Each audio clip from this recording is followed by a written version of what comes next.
Maggie O'Farrell's Hamnet opens with a profound exploration of absence and foreboding, establishing its thematic core through the meticulous delineation of a deserted domestic sphere.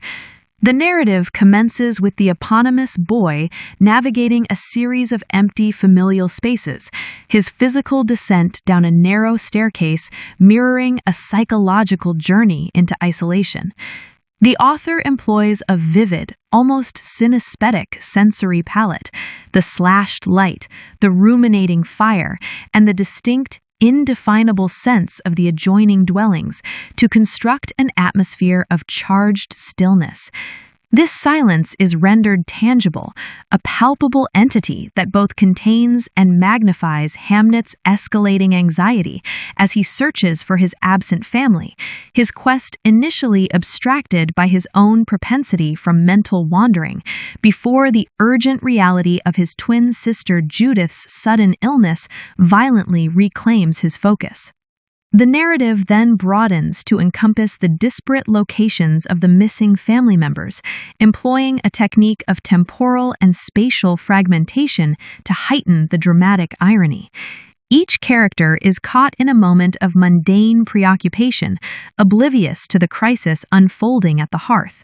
The grandfather, John, is consumed by a black humor and a futile quest for reinstated social standing, his violence toward Hamnet a manifestation of his own bitterness and diminished status.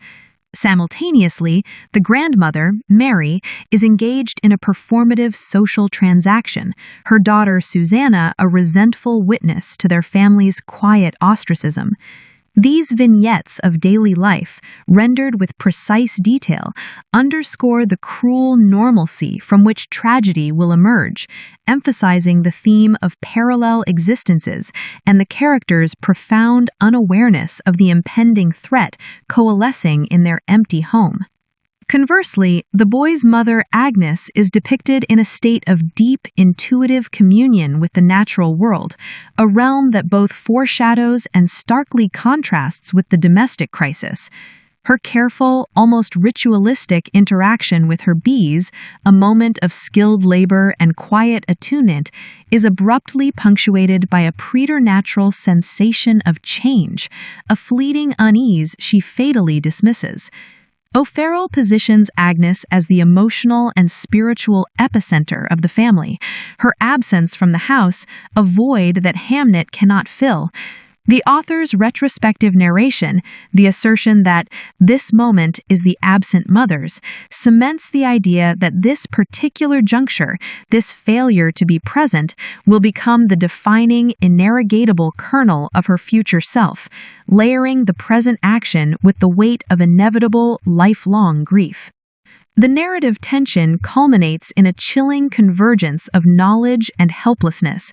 Hamnet, having encountered the physician's servant and heard the dread word buboes, is flooded with a cold fear, recognizing the historical signification of the term even as he desperately tries to suppress it. The word itself becomes a portent, its phonetic quality mirroring the physical symptom it describes and sealing the family's fate.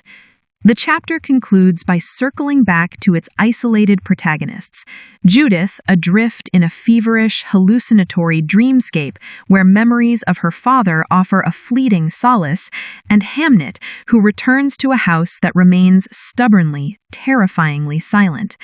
By juxtaposing the twins' solitary suffering with the dispersed, unknowing family and the distant father, O'Farrell masterfully establishes the novel's central tragedy, a plague-borne illness that will exploit the fault lines of absence, silence, and disconnection to devastating effect.